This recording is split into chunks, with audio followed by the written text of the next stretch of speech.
In this video, we'll be customizing and reviewing the GROTTI GT750. I own quite a bit of GROTTI vehicles, and this one seems very different, especially in the stock form. I will say it's kind of underwhelming, especially with the performance from the suspension.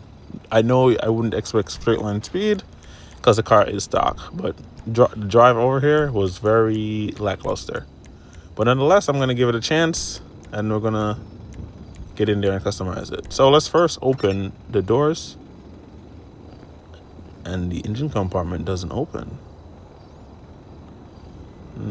That's interesting. That's actually a first from for like an older vehicle for me. I don't remember any other older cars that don't let you see the engine. Okay, so looking at the interior is, wow, nothing. This is not new nor different. So reuse interior model. We can't see the engine model. Okay, what can you do?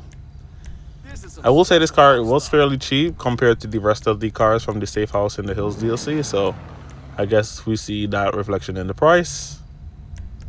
So let's do that. Fender flares, not really my thing.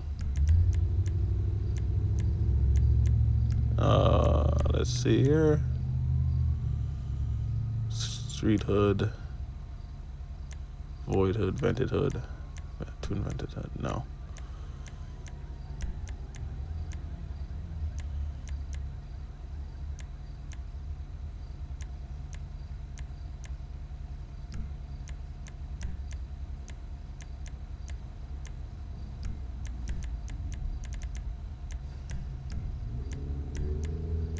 Wow. So this car is not that much. It doesn't have a lot going on. I guess this is for those people who want to paint this thing red, throw some old-fashioned rims on it, and call it a day. So not really my thing. This is a perfect.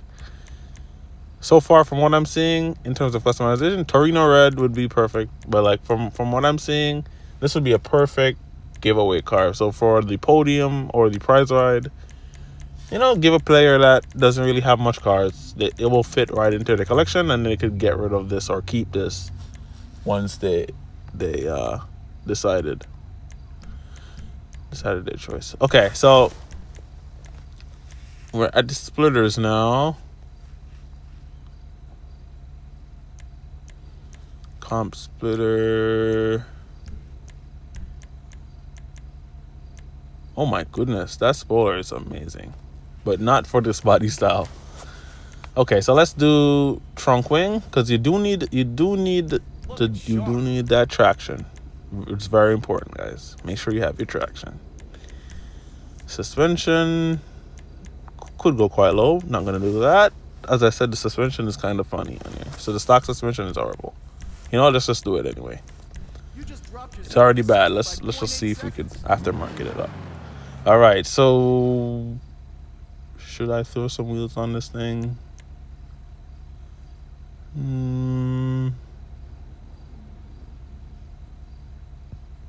This car is actually kind of funny. I don't know how to customize. I honestly will admit I don't know how to customize it for this body style.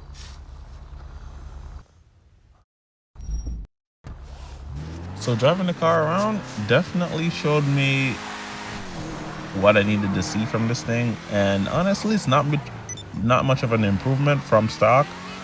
Then again, all I did was suspension, turbo, upgraded transmission, upgraded engine.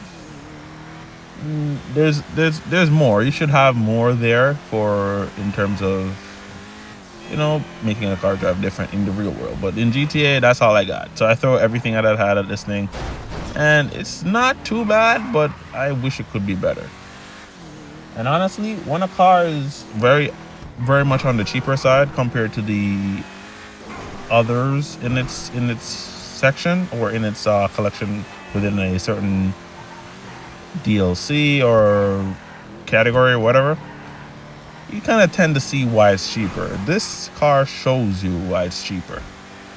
But then again, there will be people who buy this drive it and enjoy how it drives, and then they know where to put it. The GT750 for me is more of a car that's perfect for a person who's starting out, who doesn't really have a large collection. Me, I have tons of GROTTI cars I could choose from. The GT750 wouldn't be my first choice, or my second, or my third, maybe not even my fifth.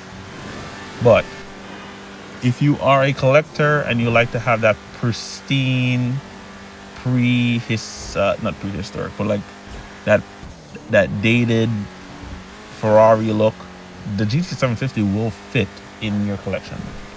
So yeah, it's just not for me. Honestly, I will say that it's definitely out there for someone, and I'm just trying to not build your hopes up in my reviews. That's one of the things I aim to do. I'm very honest with the cars. So as you can see there, the suspension the wheels and the arches are poking through the fenders. I just don't like that. That's pretty terrible. I guess that's why they had the fender flares on the aftermarket section. I should have probably put the white body colored ones to cover that, and maybe it'll patch that issue. But the GT750 shows you why it's cheap. Perfect car for the prize ride, perfect car for the podium, perfect car for the mystery gift on the podium wheel. But nonetheless, it is cheap for a reason. It's definitely a good price. If you have the spare money to get it. If you can't, just skip it. You're not missing out on much from what I'm experiencing. Thank you guys so much for watching.